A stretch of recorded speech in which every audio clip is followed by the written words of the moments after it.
Entrepreneur life requires risk, persistence, and a slightly unreasonable belief that this thing you're building is going to work. And let's not forget copious amounts of caffeine. Yes, that too. Hey guys, I'm Alison, the Caffeinated Entrepreneur, an AI-powered business strategist and systems builder with an energy level that should probably come with a warning label. And I'm Bernie, the man behind the mustache. I'm a virtual events producer who makes sure the tech works, the delivery is clean, and nobody panics, including Alison. Each week, we are picking up the conversation where my weekly newsletter leaves off. No teaching, no pretending we have it all figured out. Just two entrepreneurs talking honestly about the highs and lows of growing our own businesses. And why some ideas are worth sipping on a little bit longer. Welcome to the Caffeinated Entrepreneur. Let's go behind the brew.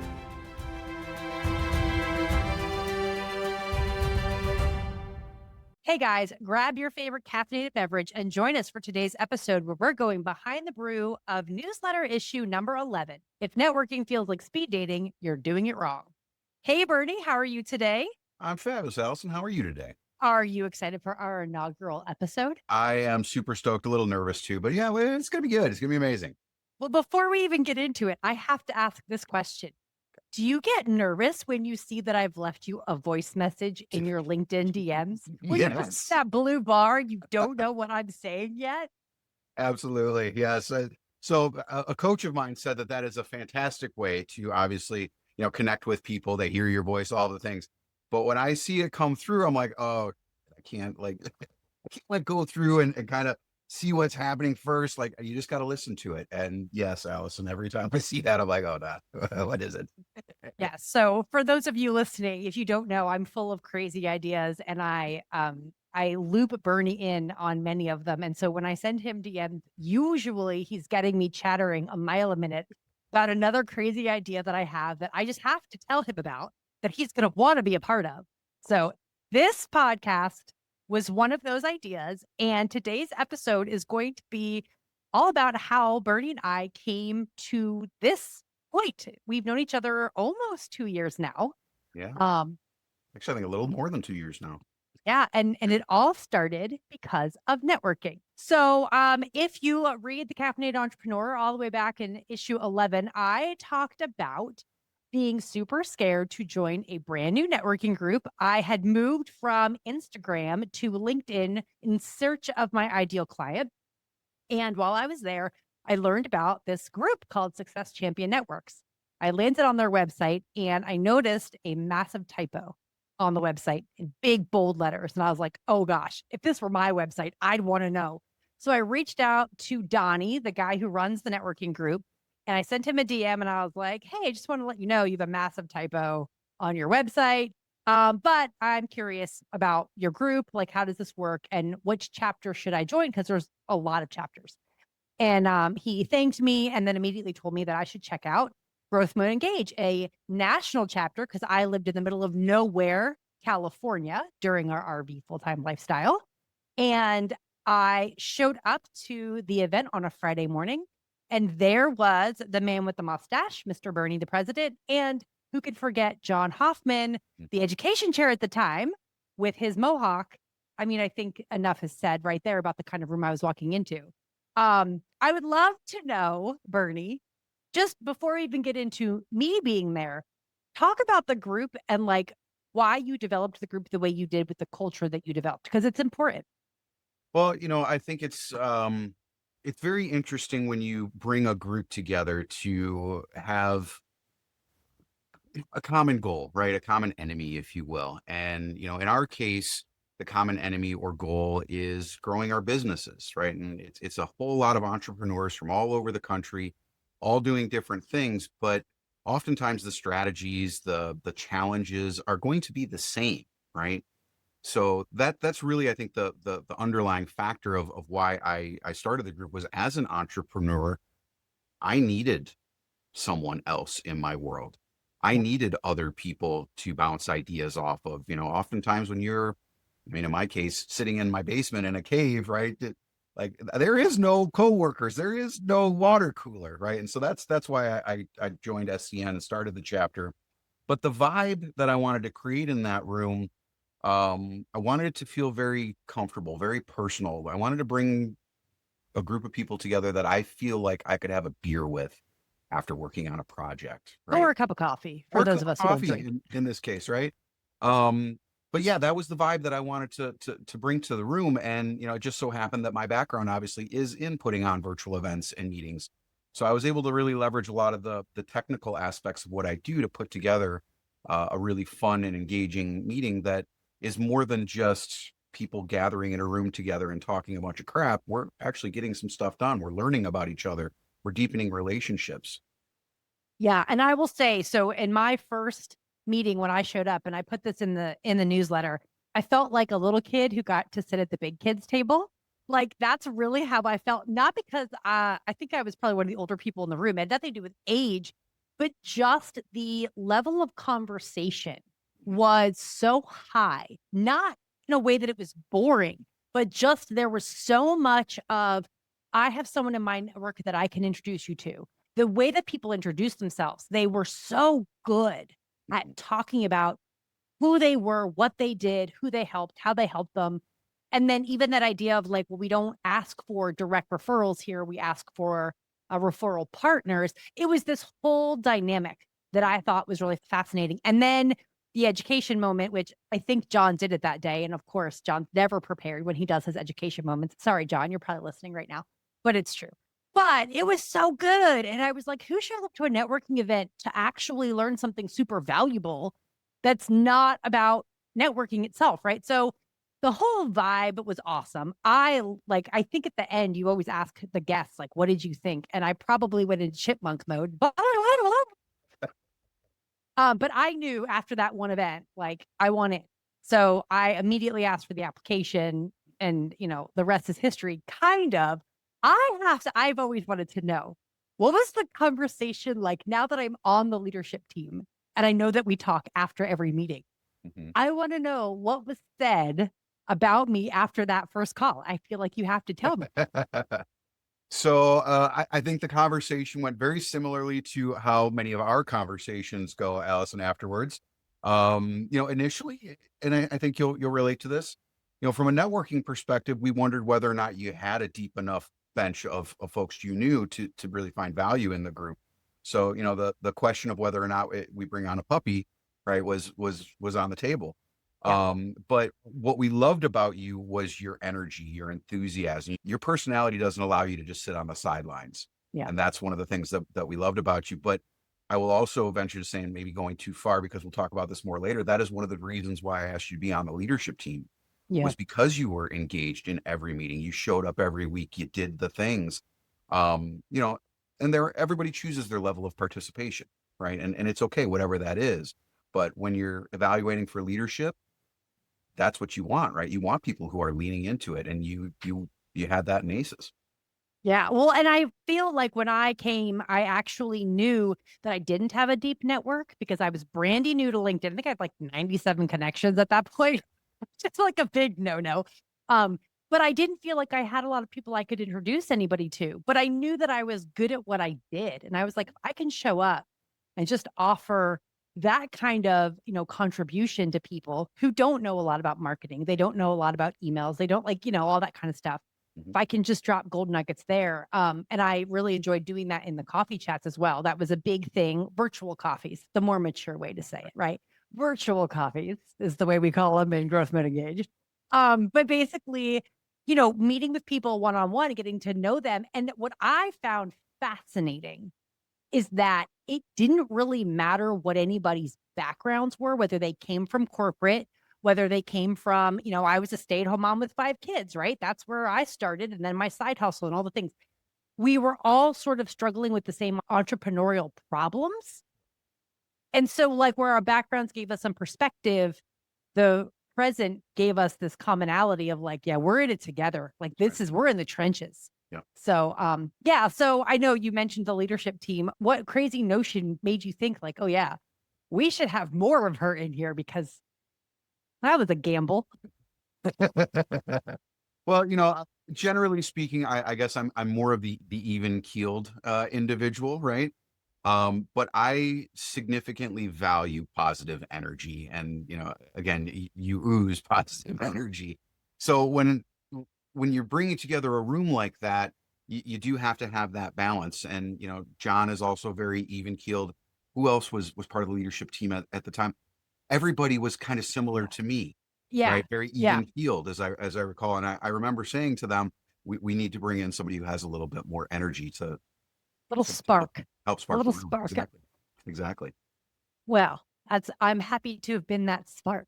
Indeed. So, all right. So to move our networking relationship forward, so I started on the leadership team. I was probably a solid 6 months of being in Growth Moon Engage and all that.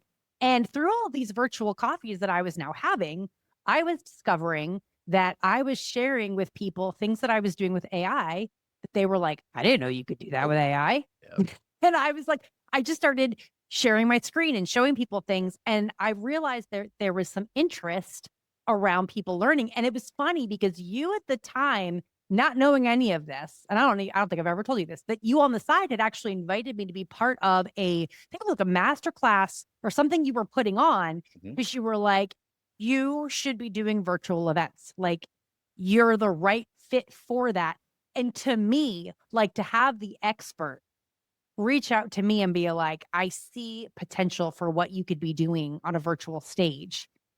It was really, I mean, it was very encouraging. Anytime an expert says that kind of thing to you. And so those two things finally came together. And I remember reaching out to you and being like, so I want to do this, Bernie. I want to put on a virtual event. Please produce it for me. And I taught everyone way too much information. I fire hosed them to the face.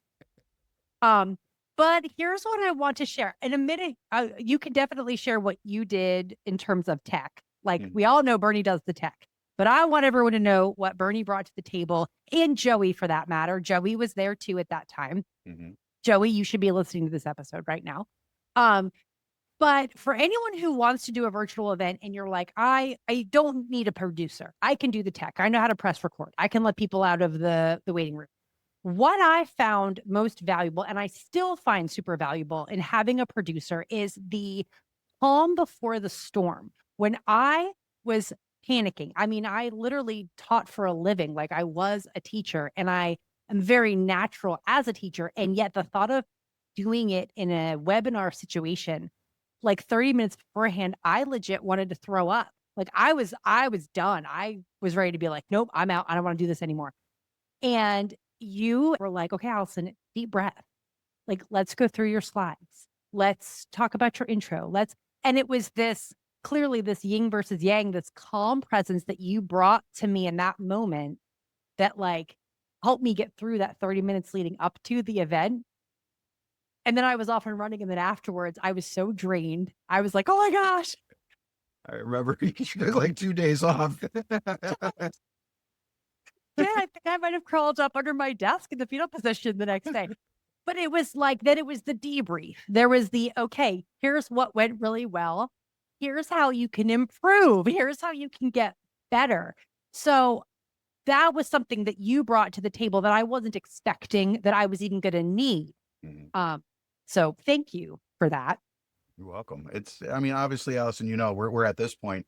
It's been such a pleasure working with you because you recognized early, I guess, what I additionally brought to the table. To your point, you can push the buttons. You can do all of like that's not hard. You can literally get a VA to push the buttons for you Yeah. if you know what buttons you want to push. But being, to use your words, the calm before the storm, that's not something that I really think about because it's just natural to me. Like when I come into those situations, I see somebody stressing or worried a bit. Like it's natural within me to calm them down.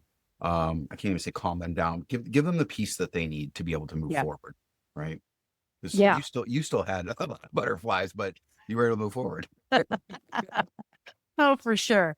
So from there, we just kept doing events. We did another one in January together.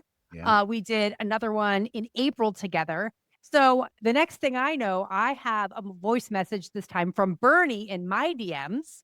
And he has this story about a connection that he has made because Bernie is forever networking, even if he's not quote unquote networking.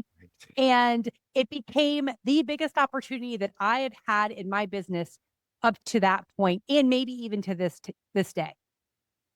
So, over the last couple of years, I guess in the line of work that I've been in historically, a lot of the opportunities weren't as fruitful. I'll say that. So I had taken on a little bit of a side hustle. I was driving Uber on the weekends, some mornings and evenings. And one day I stopped and picked somebody up, thought it was just another, random ride. It was a family. It was a mom, dad, son, and daughter. Dad and the kids sat in the back. Mom sat in the front with me, and we got to chatting a little bit. And she shared with me that she was the chief revenue officer for one of the largest business associations in the country.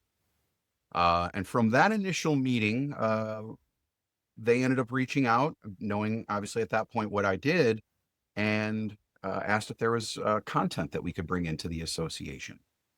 Um, and so obviously knowing Allison and the content that she was delivering, the value she was providing, we put together a proposal and submitted it out to the association, and they accepted that proposal. And since then, we've already done 2 courses with them, and now Allison and I are trying to find other associations that we can bring this content to. It's Yeah. been really fun. It was amazing. Yeah. This is one of those things that I feel like, going back to that idea that if networking feels like speed dating, you're doing it wrong. The relationship that Bernie and I had built was based on professionalism Mhm. and trust. That the biggest opportunity ever in my business came from this relationship that you and I had built. And it wasn't just because I had hired you to be my producer. It was because you trusted that you pretty much only had one shot at this. Like, if you gave them a lousy proposal, they There weren't would have coming been back. no more event. I mean, just to know that we were at a point where it was like, you could trust that whatever I was going to bring to the table was going to be valuable. And if they turned it down, they'd be crazy. Right. And for me, the privilege of being that person out of all the people you've done virtual trainings with, that you chose me. And it wasn't just because I teach AI, which is a hot topic nowadays, Absolutely. It but it was is. because I do it well. You do it You well. know, um, I think that that is one of those networking relationships where people have to understand this wasn't an overnight thing. This was not because I showed up once or twice. It was the consistent relationship that we built over time. That's where networking pays off. It's a long-term game. It's not a short-term game. 100%. And I think far too many people approach networking with that perspective that it's business development. Donnie talks about that a lot. And actually, he and I did an event for the association as well. And one of the things that he said during that event, which I think blew some people's minds, was that networking is not about growing your business. Like, it sounds so counterintuitive. Networking is about helping other people to grow their businesses, because if you do that, then you are always top of mind for them. Yeah. Oh my gosh, that's so true. Because at this point, now it's like, well, even my own coach said this. I talk about Bernie and my producer so much just in regular conversation. My coach said to me just a couple of weeks ago, she's like, Allison, if I ever needed a producer or knew someone who needed a producer, I wouldn't think twice. I would recommend Bernie just because of how much you talk about what he's done for your business. And so it's one of those natural extensions of networking. So it's Absolutely. another reason I love our group. And I think the culture that you've created inside of it, that we are all constantly looking to lift each other up. Mm. And, what can I do for you long before I ask you to do anything for me?